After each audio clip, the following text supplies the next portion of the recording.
Hello again. We are recording this session, this lecture. My name is Kristina Rutar, and I work at the Memorial Museum of the Totalitarian Regime's Territory of Terror. And I'm a oral history project coordinator on HERD, and as well international project Lost Childhood that is supported by European Union under the program House of Europe that we are developing together with Postbellum. And in this project, as many of you know, we are gathering the information about the deportation after the war and childhood after the deportation, during the deportation, and we are developing the online platform that will be called Lost Childhood. And in that project, we would like to give the information not only about the deportation, but as well about other aspect of this lost childhood. But we cannot do everything. But there is people who has done a lot. So we decided to invite experts for these public lectures. And lectures that we'll be hearing now is part of this expertise. And it also will be on this online platform in a while. And I would like to give the word to Jan Blažek, our partner responsible for this cooperation. And I'm happy to give the word to him. Please, Jan. Thank you, Kristina, for introducing me. I'm here representing the Czech organization Postbellum, which is an organization that, together with other partners like Czech Radio and the Institute for Totalitarian Regimes, for Study of Totalitarian Regimes, is running the open oral historical portal called Memory of Nations. And to make it short, I'm very happy that we have established this cooperation with Ukrainian partners, because this cooperation, among other things, helps us to make this portal more Ukrainian-centered, more open to Ukrainian public, and full of very interesting very interesting Ukrainian stories. I have the honor now to introduce Adam Gradilek, who will give the speech today, or a lecture. He's actually a very prominent Czech historian and scholar when it comes to the issue of Czechoslovak citizens that were deported to Gulag, and also when it comes to actually foreign protesters who were courageous enough to protest against the Soviet occupation of Czechoslovakia in 1968, including actually those brave Ukrainians like Zorian Popadyuk and others who did so. Adam is also actually one of the, if I may say so, founders of the oral historical tradition in Czech Republic. He is among the founders of Memory of Nations archive and website. He's the living connection between Postbellum and the Institute of Totalitarian Regimes, which he actually represents. I think this is enough. I don't want to be too long, and for someone who has his own text on Wikipedia, I think I've said enough. Okay, so if it's my turn now. If you may, Adam, I think it's your turn. Thank you. So first of all, thank you so much for inviting me to take part in your wonderful project dedicated to lost childhoods or children affected by the totalitarian regimes.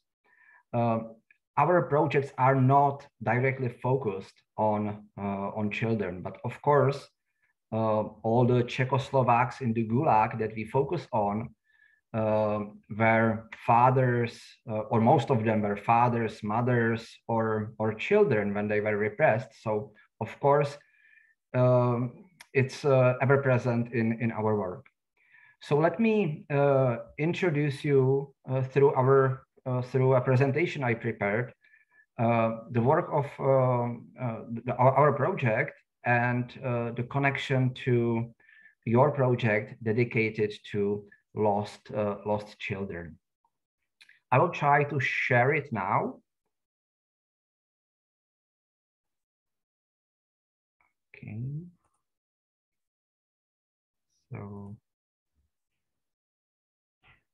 So this is it.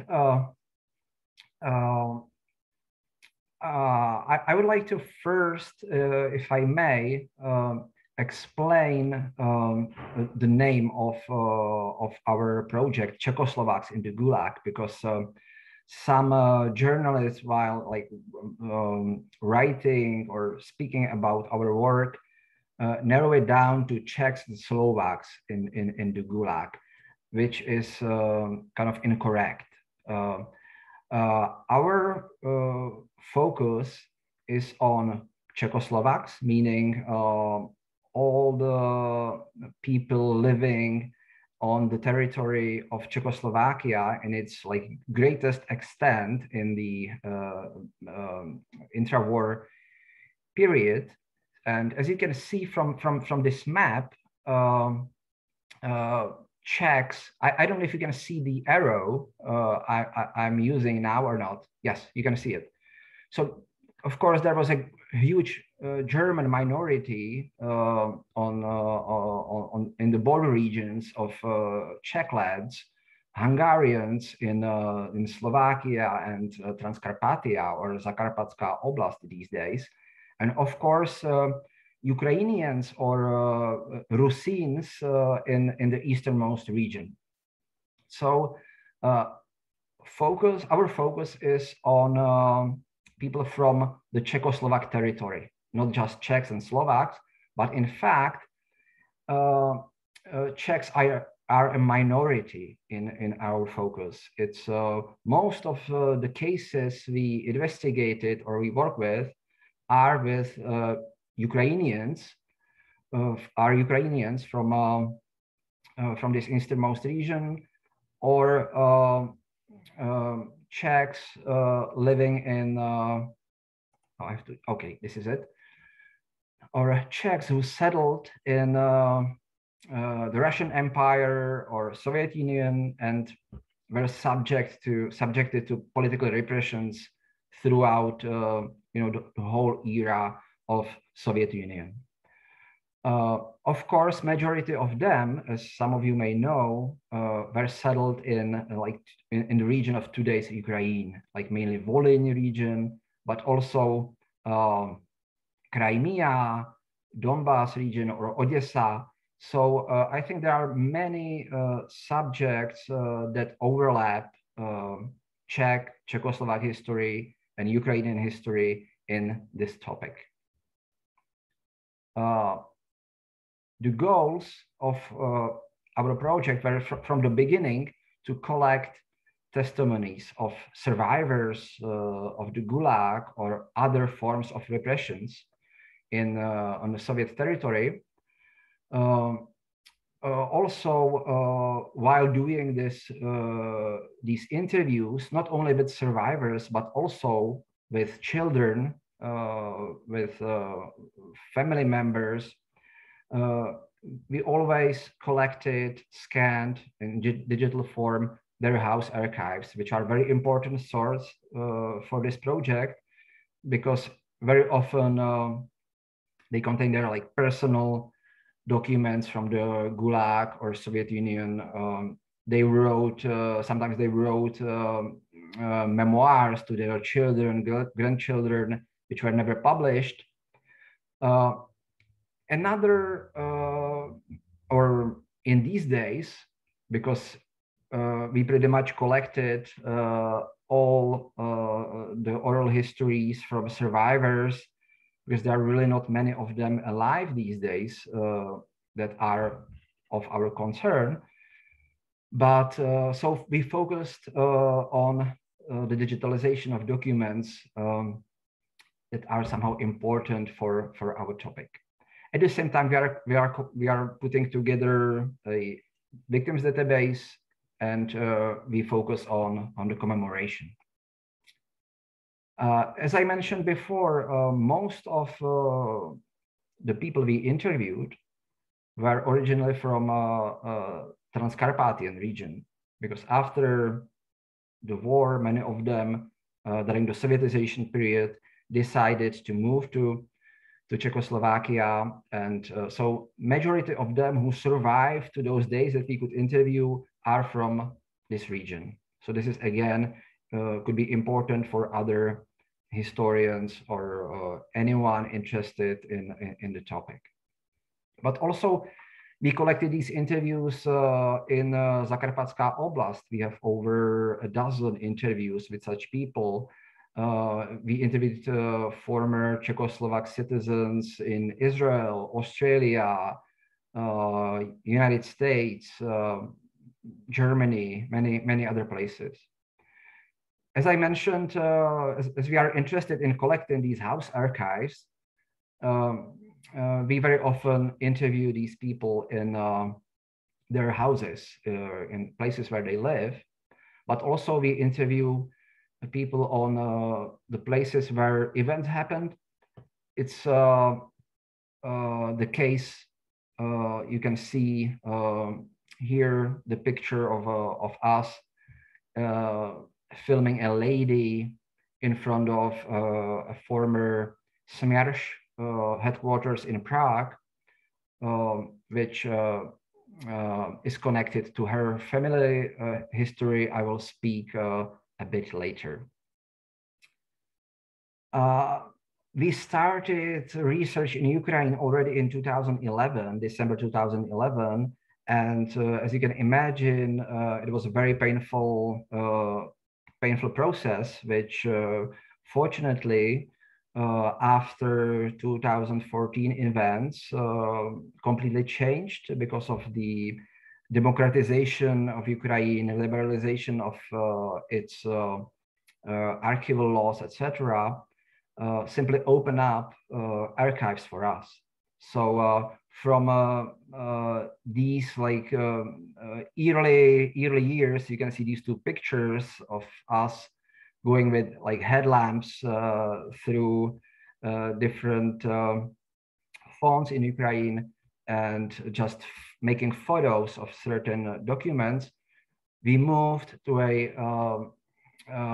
like full digitalization process, first with SBU archives and then with state archives, mainly focusing on the regions where the Czech minorities were present. I just counted it a few days ago. We have already scanned over 1.5 million documents from such archives.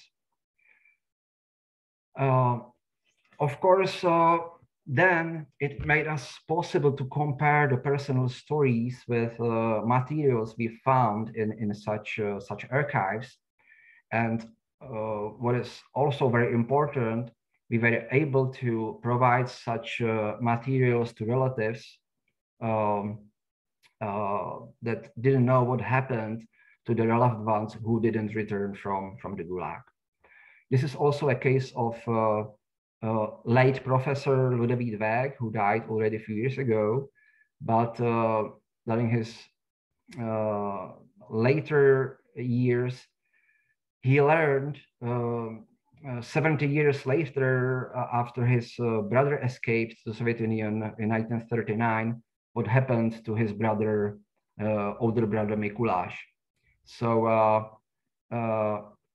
what we also managed to provide him from this archive was a photo of him with his brother, that Mikuláš Weg, who escaped the Soviet Union and died in one of the Russian gulags, took with him.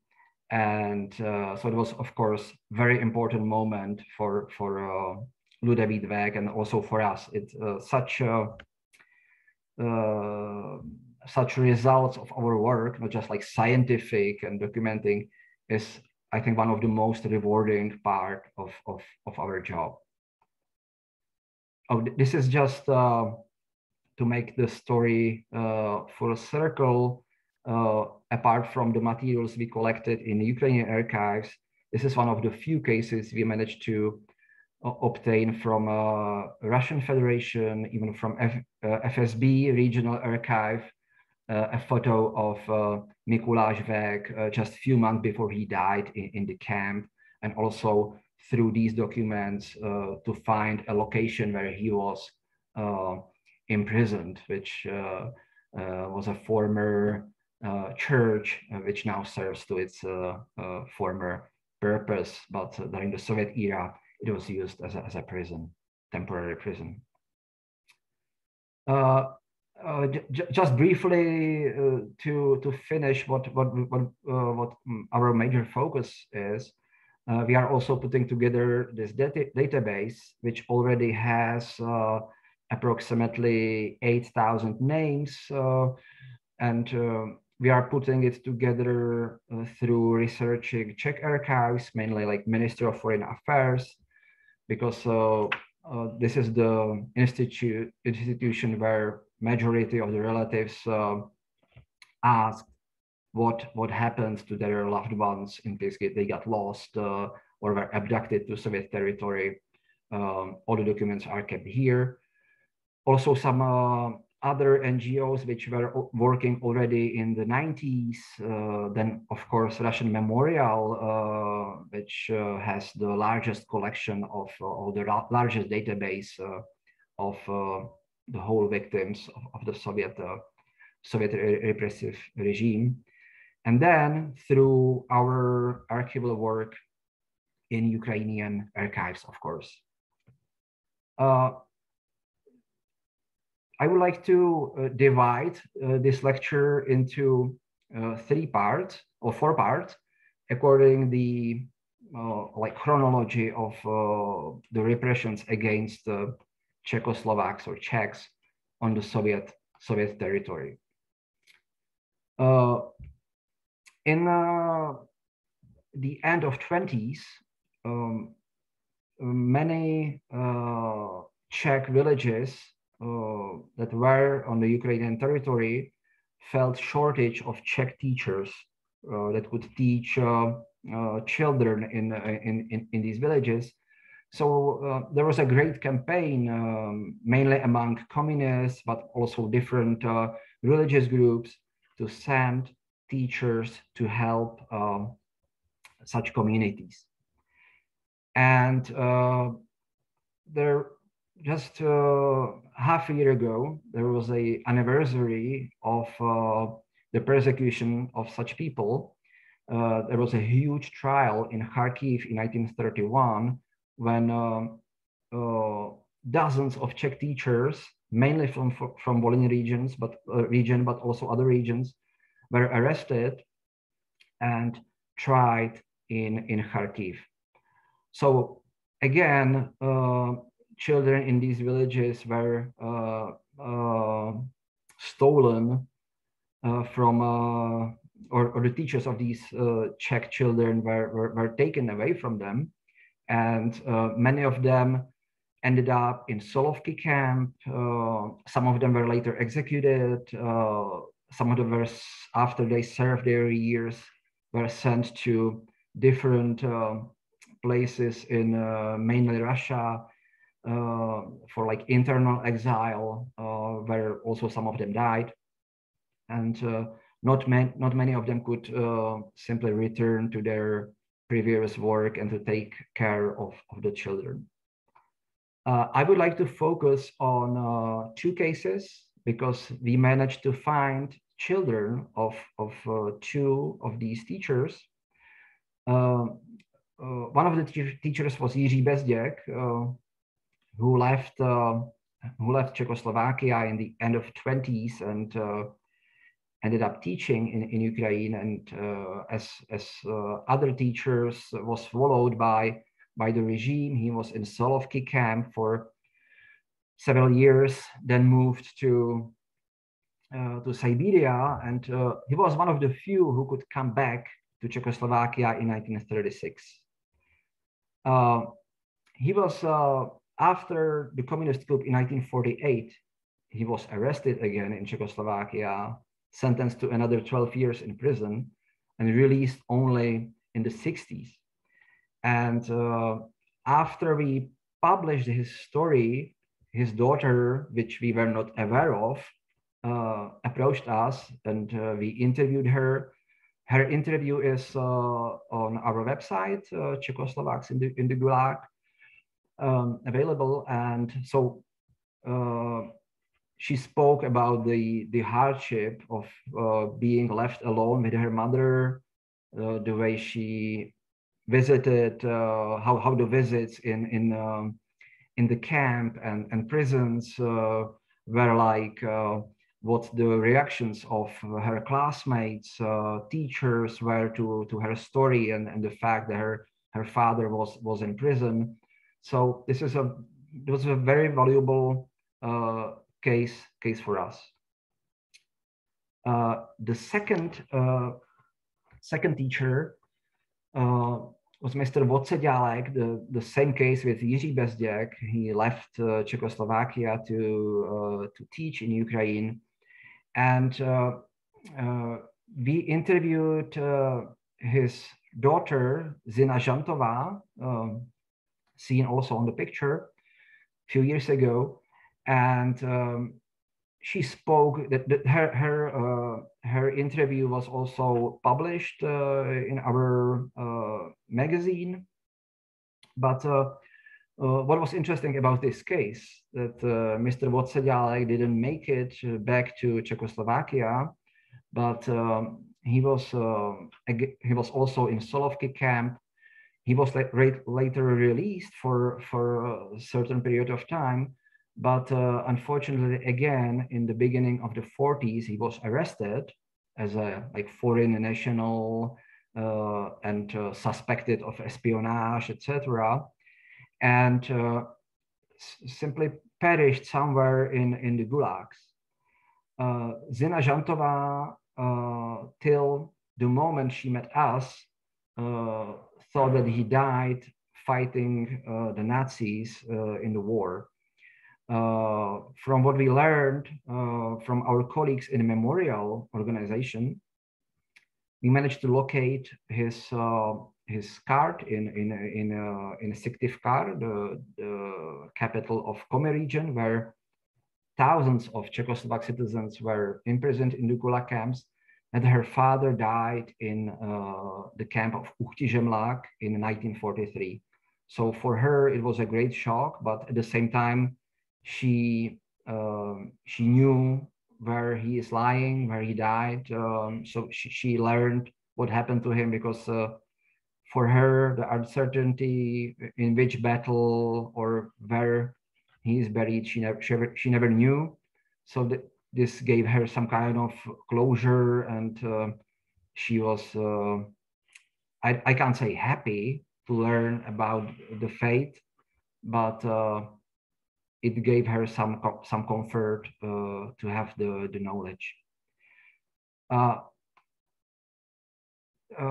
So this is also one of the cases where the children were not affected by the Gulag directly by being imprisoned in one of the camps for the youth, or were born in the camps, etc., but suffered because of the fact one of the parents was taken away from them.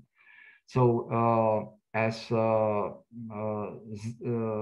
mother of Zina Žantová was left alone to take care of her two children, because Zina had also a brother, and the war broke, so she just couldn't take care of the living of her children and herself, so she placed them into an orphanage. And this is actually the photo from the orphanage. Zina Žantová is right here, the fifth child sitting in the front row with the Stalin picture above her. Just to give you the ending of the story, after the war, she managed to move to Czechoslovakia, because she lived in Žhitomir all her life, actually in a village called Česká Krošňa, which was on the outskirts of Zhytomyr. Today, it's part of Zhytomyr these days. And among other things she told us during the interview was that she went to school to Zhytomyr, and she was going through the fields, like back home to their house. And when it took her, she said it took like this for several years, like this, that when she was walking on the path home, she always wished that her father would be home and welcome her when she reaches the place. So it was extremely touching moment of the interview. Of course, she never met him again, as he died in Uchtěžemlák, but she managed to relocate to Czechoslovakia to meet her grandparents, who were also trying to find what happened to her father. Even what we scanned in her apartment or her house was a like original form from a bank that he was sending to Kem in Solovki money to Mr. Vocedalek, which was a surprise fact for us, that it was possible to send money from Prague to this. I don't know what happened to the money, if it reached the son of Mr. Vocedalek in Prague, but simply he managed to send the money to Kem, to the where the camp headquarters of Solovki was placed. So this is the story of Ms. Žantová, which died a year ago. While investigating this like whole case of Czech teachers tried in Kharkiv, we were approached by a great son of Vladimír Bláha, who lived in Vysoké in Zhytomyr. And he provided us with documents he already himself collected from Ukrainian archives, and also provided us with documents from his like personal family archives. Because Mr. Bláha, as other Czech nationals, moved, or the Bláha family moved in the end of 90s, in the 19th century, to Volyn region, and settled, had a nice farm, and as well as other members of the Czech community, as also other communities, Ukrainians, Poles, etc., was subjected to different waves of repressions in Soviet Union. So Vladimír Bláha was again arrested as a person connected to these Czech teachers, and was tried for like espionage and other things. And he was arrested and sentenced for several times. The last time, I think, as far as I remember, because all these stories are present on our website, and time to time they mix to each other. So my apologies for any inaccuracies. But again, Mr. Bláha was arrested for the last time in 1939, as far as I remember, and died in the 40s in the camps.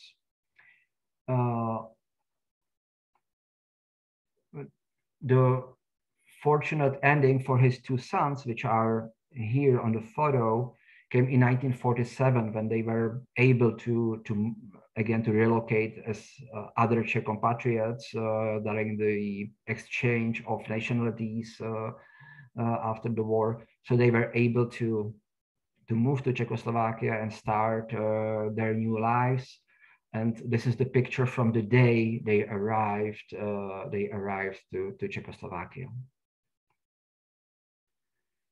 So moving from the period of the Sovietization, I would like to just briefly touch the period of Great Terror, because it has a special place in this chronology. As to this day, we know of approximately 1,200 Czechs and Czechoslovaks who were executed during the Great Terror, not just in the region of today's Ukraine, but elsewhere in the Soviet Union. Most of them in Moscow, where many of the immigrants lived and were subjected to persecution. This is a photo of a commemorative event we held with our Ukrainian partners and Czech embassy in Zhytomyr, where on 28th of September in 1938, 80 Czechs were executed in one day. It's the biggest mass murder of Czechs in the history of Soviet repressions on Soviet territory. And this is just a list of all the Czechs executed in one day in Zhytomyr, which of course there were no children among those executed, but this is a list of approximately the heads of 80 families. And so it's just to our imagination what it felt like for the families ending up without their fathers, mothers, just before the outbreak of the war. So as I mentioned, Czechs were not executed only in the Ukrainian part of Soviet Union, but also elsewhere. This is a small commemorative plaque we placed while making a documentary movie in Sandarmoch, where 8,000 people from Solovki camp, or mainly from Solovki camp, were executed during the Great Terror. Just to briefly mention a project that our institute, it's not part of our project like Czechoslovaks in the Gulag, but just speaking of Great Terror, Czech Institute for the Study of Totalitarian Regimes also coordinates placing these commemorative plaques, which is part of broader Last Address project, and we managed to help to place such tablets to executed compatriots in Moscow, and just in this spring in Zhytomyr in 2021. What is very important and in the sense of this project is the fact that we are working with the families, not often with children of the executed people, but grandchildren and other relatives, which gives it much deeper meaning to our quest while searching for all the stories of our compatriots. Moving from Great Terror to the period of the Second World War, which also it's a period where most of the cases of repressions against Czechoslovak citizens happened, and mainly from the today's Zakarpatska Oblast. What you see on the picture is a cover of a magazine which will be released on 7th of October. So it's a fresh thing, not even published yet. And on the cover of the magazine, you can see a picture of Fedor Wojciuk, who escaped from Transcarpathia, which was under the Hungarian occupation, because in 1938, 1939, Hungarian army invaded Czechoslovakia, took over the control of Transcarpathian region, and approximately 6,000, mainly youngsters, 8.5% from them were less than 17 years old, escaped to Soviet Union in order to avoid service in Hungarian army or Hungarian like youth, military youth, something like Hitlerjugend, Levante, or other forms of repressions. Of course, also those of Jewish origin escaped the racial repressions of the Hungarian regimes. So we placed the photo of Fedor Wojciuk as a symbol of the escape, because most of them are really young guys, not just boys. Approximately 400 of those 6,000 people that escaped from today's Zakarpatska Oblast were girls or ladies. And so most of them, after they crossed the borders to Soviet Union, they were arrested, placed in different NKVD prisons, for example, in Nadvirna, Ivano-Frankivsk. These are the major places where they collected those refugees. And through different NKVD prisons in Kiev, Starobielsk, where they were tried and mainly sentenced to 3 years of imprisonment in the labor camps, some to 5 years, some to 8 years. The highest cases are, I think, 15 years. And they were sent to various camps all over Soviet Union.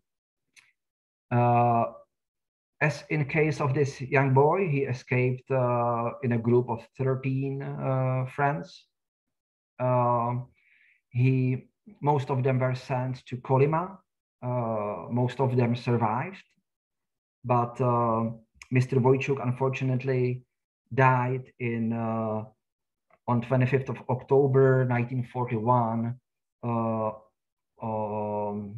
on like inflammation of lungs, or how to say. I don't know exactly how to say it in English, but simply he died of a disease in one of the camps. We don't know exactly which one, but that's what we know from the files we got in Ukrainian archives.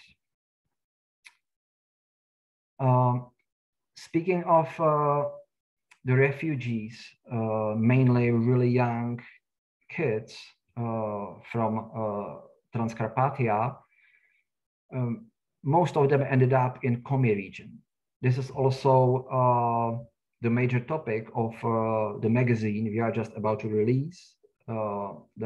It's about the history of labor camps, forced labor in Komi Republic, about the Czechoslovak connection, and so this is a place where most of them were, or majority of them went.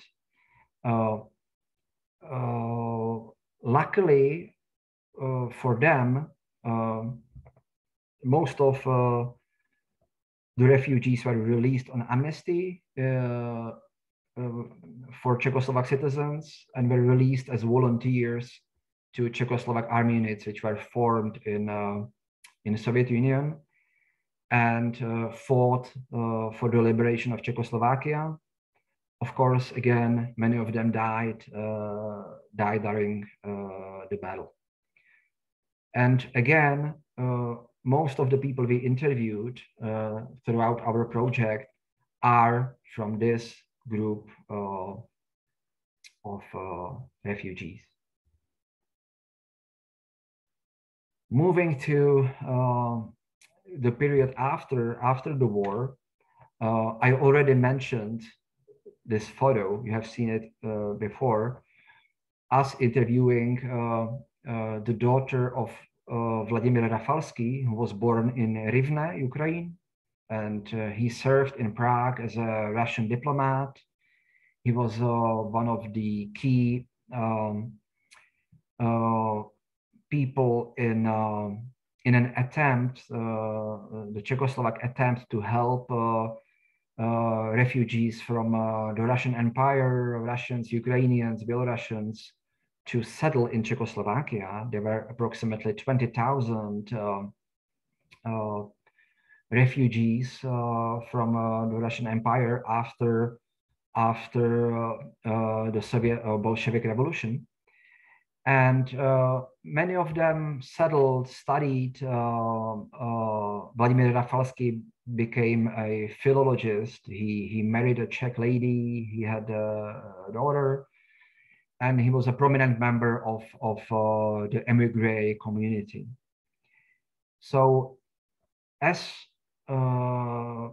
in case of hundreds of people from this community of refugees from Russian Empire, he was arrested in the early days of the liberation of Czechoslovakia from the Nazism, which of course didn't mean a freedom for all of us, especially those that were like first on the list of the communist or Soviet regime. Hundreds of them were abducted against the laws and agreements with the Czechoslovak government, and were sent to either Kiev, Moscow, where they were in those infamous NKVD, later KGB prisons, and tried for treason and many other crimes they committed against the Soviet Union, and were sentenced to many years in different camps all over the Soviet Union. The case of Mr. Rafalsky is a little bit different because he was arrested, placed into the prison Smersh established in it's like a residential area in Prague, a building which belonged to a Jewish banker before the war, and during the war it served to Adolf Eichmann and his team to plan and organize transports of Jews from Czechoslovakia to Terezin and later on to Auschwitz and other extermination camps. So this is a place where the extermination of Czechoslovak Jews was organized from, and the moment Soviet army entered Prague, it turned this building into the headquarters of Smersh. We know about this building a lot from Vladimir Mondic, who was born in Siněvir in Transcarpathia, Zakarpatská oblast, and he served as a translator during these interrogations, during arrests, etc. for Smersh. He, after the war, he escaped to West Germany, where he wrote his memoirs that our institute published a few years ago. And among other things, he describes the fate of Vladimir, or the last moments of Vladimir Rafalsky, who during the interrogation either jumped or was thrown out from one of the windows and was dying here on this place. So as this building now belongs to the Czech counterintelligence and it's inaccessible, but they don't use it, we received a very prominent permission to visit this place with the daughter of Rafalski and to see the place her father died.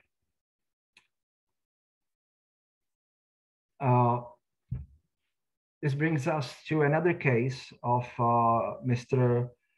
Pavel Zoc, who was also Ukrainian, and the same with Mr. Rafalski. He moved to Czechoslovakia, like escaping the Bolshevik regime. He studied like agricultural engineering, or how to call it, and became a Czechoslovak citizen, married a Czech lady, and just before the end of the war, his son Ivan was born. And as in the case of Rafalski and other Russian Ukrainian immigrants, Pavel Zoc was arrested and sentenced to many years in the camps. He was arrested when Ivan Zoc was a really young boy. I think he was 1 year old, so he never really knew his father. And for many years, he, with his mother, didn't know what happened to his father. Only many years later, I think it was in 1954, they started to communicate. And as we managed to interview Mr. Ivan Zoc and again, scan all the materials connected to his father, to his uncle, who was also arrested and served his term in the Gulag, he provided us with over a dozen postcards. He managed to, her mother and him managed to exchange with Mr. Zoc in the camp. Luckily, he managed to come back to Prague or to Czechoslovakia, and so reunite with his family. I wanted to ask Jan if it would be possible to read or translate for us one part of such a letter, because it's very touching, and it also brings us closer to the topic of lost childhood, which is like the major focus of our lecture. So if Jan can read it, thank you. Definitely, we'll be very happy. Just to explain, from what you see, actually the upper part of the letter is the letter of the wife, if I understand it correctly, whereas the small one in these childish letters is the letter of the son, that I will now try to convene to in English. So it goes, "Dear father, I was very happy when your letter fell out from the mailbox. Grandmother died in 1951. Mother is crying all the time because of you.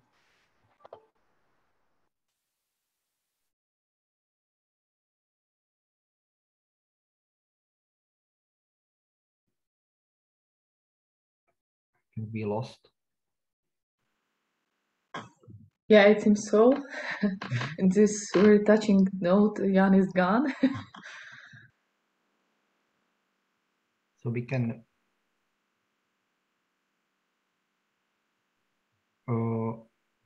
I can move forward, and then Jan can come back to it, because I think he translated it. I could also try, but I think it's better to wait, and in case Jan doesn't come back, yeah, we can do it. I also wanted to briefly mention the case of Vera Sosnarova, because I think it was also mentioned in oh, Jan is back, so we can try. I'm back. I'm very sorry to have missed this opportunity to become famous. It was the electricity cut. You would not believe it, but electricity is back, and I'm not sure now if it's still appropriate for me to carry on with this letter that I've destroyed. Yes, if you can read it again from the beginning, it would be nice. I apologize deeply because it's really nice, the letter. Sorry. Dear father, I was very happy when your letter fell out from the mailing box. Grandmother died in 1951. Mother is crying a lot all the time because of you. And I told her we will get something sent from you. And now we are so happy. I keep thinking of you. I love you so much. They say I take after you. At school, I visit the 7th grade and I have excellent results. The same as you did always. Did you? My dear father, write us soon and come back soon.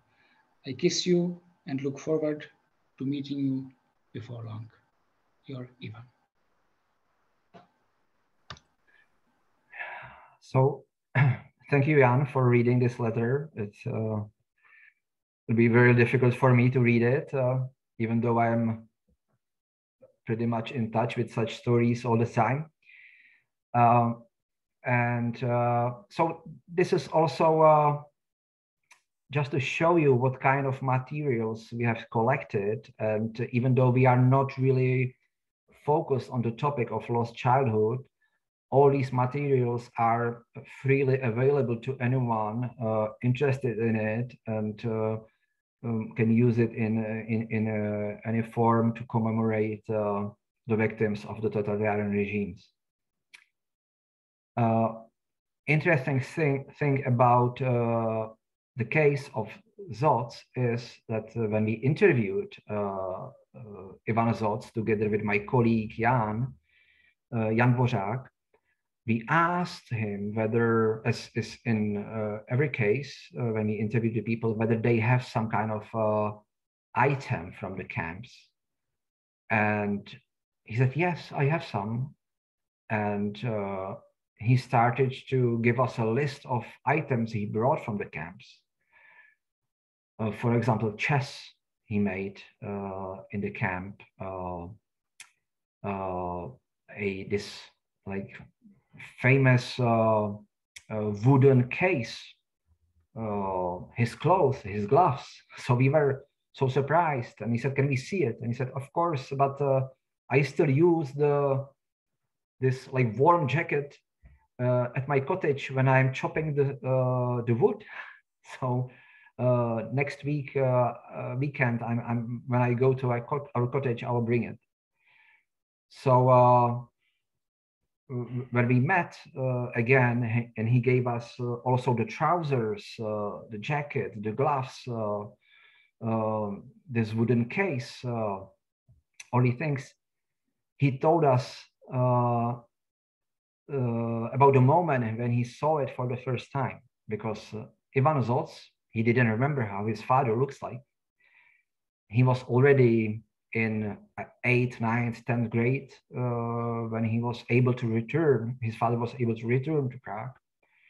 So simply, Ivan was sitting in a classroom during a class, and the director of the school called him to his office through the intercom, or how to call it. So he went to the office, and he saw the director and a strange-looking man in weird clothes with even more weird wooden case. And the director told him, "This is your father, Ivan. Go home with him." So this is the first time Ivan met Pavel Zsoc. I think it was in 1955, meaning like 10 years after he was abducted from Czechoslovakia. And it's now part of our collection. And again, available. It was already shown in several exhibitions. So it's one of the most valuable things we managed to collect, because usually we keep the items and letters in the families, because that's the place where it should be. But at the same time, we scan it in high quality, or in this case, we were provided with such material so other people can can learn about the fate of Mr. Zos. So if we still have time, I don't know how much time we have. Is it okay? It is unlimited Zoom, so okay. Carry on. I'll just briefly mention the case of Vera Sosnarova, because she used to be, or she still is, the most famous Gulag survivor in Czechoslovakia. Her story broke out in 2002 when people that were abducted from Czechoslovakia after the war, as Mr. Zos and others, could apply for some kind of compensation that the Czech state offered such people, because the government felt responsibility for them, that they didn't manage to defend them from the Soviets. And so they were willing to compensate them for the time spent in the Gulag camps, because they, of course, could never get it from the Russians. So a few hundred people applied. I don't remember how many people got. It was, I think, 70 maybe, or I don't remember now. But so approximately 70 people passed through this like narrowing of the Czech government, that they will compensate only those that were abducted, not those, for example, who escaped to Soviet Union and were imprisoned there, but really those who were abducted by the Soviets, Smersh, right after the war. So they could apply for money. And among them was Vera Sosnarova. And she, after a year or two of investigating her case, she was not provided with such compensation. And so it became a topic in the media that she suffered not only by being abducted as a young girl together with her sister and mother, brought to Soviet Union, sent to Gulag camp, where her mother died a year later, and those two girls were subjected to violence, sexual assaults, all the harsh labor, etc., for 15 years. And so they managed to come back to Czechoslovakia in the 60s and survived all this. And now, again, they have to suffer because the Czech government doesn't believe them, the story. So it was a story for many years. There was a book published, like Krvavé jahody, Bloody Strawberries, which became a hit. So she started to travel around Czech schools, churches, libraries, reading from this book based on her memoirs. And as you can see, it was always a big event. Many people lined up to have her story, like the book signed. She was given, because the state failed, so she received a lot of money from private donors, and that kept on and on. We were very suspicious of this case from the beginning. I won't go deeper into it, but when I, for the first time, visited such an event, and I was asked to introduce it with our project, etc., I was shocked what I experienced, because I learned from her, or heard things that couldn't happen, and I witnessed like this strange, very emotive atmosphere, and the way how the people treated her, gave her money, etc. So I decided to investigate this case, and I found that she had a lost childhood. She had a terrible childhood in Czechoslovakia before the war, and she ended up in Soviet Union. We don't know exactly why. Her mother was Russian, and during the war, she was collaborating with Gestapo, etc. So maybe she was taken by the Russians to Soviet territory. Maybe she escaped because she could be persecuted for her activities during the war and took the girls with her. We don't know. We don't know what happened the first year in Soviet Union. We know her mother died a year later. But what I managed to investigate is that already a year after she moved to Soviet Union or was taken there, we don't know, she already shows up in the birthplace of her mother. She starts to work in the same factory her mother worked. Her sister's son was not born in the camp as she describes, but was born from like marriage, which we managed to get a marriage certificate, etc. So this whole story like collapsed. I wrote an extensive paper on it, which caused a public outrage.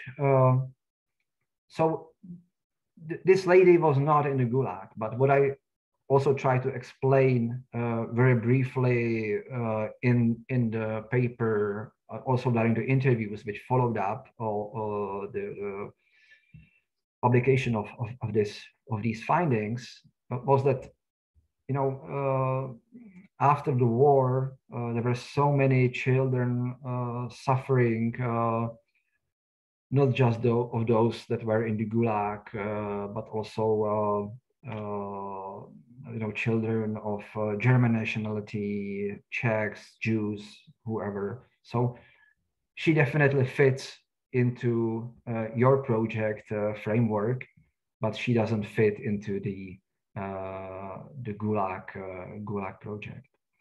Of course, anyone interested in it, I don't know to what extent it's there are any materials on it in English, but it was a big case, I guess two years ago in Czech Republic. I just wanted to, in 2 minutes, because this is pretty much it from my side, I just wanted to also say that we try to work in Russia, because our main focus is on Ukraine, because all the archives are open for us. We do extensive research and digitalization in cooperation with our partners. Unfortunately, in Russia, it's mainly focused on cooperation with our partners from the NGO sector, mainly Memorial, but also like other like small regional museums, archives, etc. We were happy to have that our embassy also helped us. This is a picture from Moscow embassy. But very often we run into a like wall. For example, in this case, we asked FSB archives for materials of refugees that ended up in Soviet territory, and we know of the materials that are kept in their archives. But unfortunately, we received a letter. It's not possible because it's still secret, which is even according to the Russian law, it's impossible. It should be opened. We also made several like research visits to Russia, mainly Komi Republic, I mentioned, Solovki, Moscow, places that are connected to the repressions of Czechoslovak citizens. This is a photo from Vorkuta, where many of the Czech, Ukrainian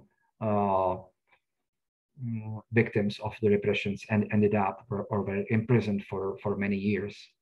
So we also visited several still standing houses from the camps. This is a camp of the camp guard, house of a camp guard in close to Pechora town, or in this case, it's a house of one of the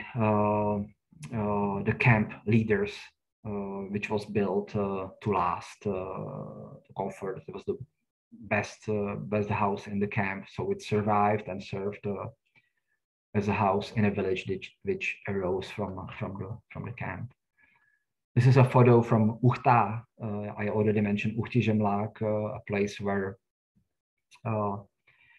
where some of the people from our from Czechoslovakia were imprisoned and died. You can still see a amazing relief of Lenin above the city. And so most of the cases I described today, we already also published in several books. In our magazine, I already showed the cover of the magazine, which will be published next week. So there are plenty of things we do, and we will be really happy to share the material we collected, share our expertise with your project. So thank you again for having this opportunity to present our project and the connection to the topic. And of course, if any of you have any question, I will be happy to answer. Or also you can find our contact information on our website, czechoslovaksi.gulagu.cz. So thank you so much for your attention. Thank you, Adam, for such even like brief presentation in an hour, but there was as documents as also emotions, and you know, when we work with oral history, that kind of feeling is happening, that you have this it became more real and more like you understand the fate of these people and what's happening. And even though the pictures and the documents, and I have to say that I learned, maybe I had to know that, but I didn't. So I learned a lot. So, and I will definitely will look into the platform and archive more now. So thank you for this lecture, and I believe that I will talk for all of us that it was inspiring. So thank you. Thank you so much.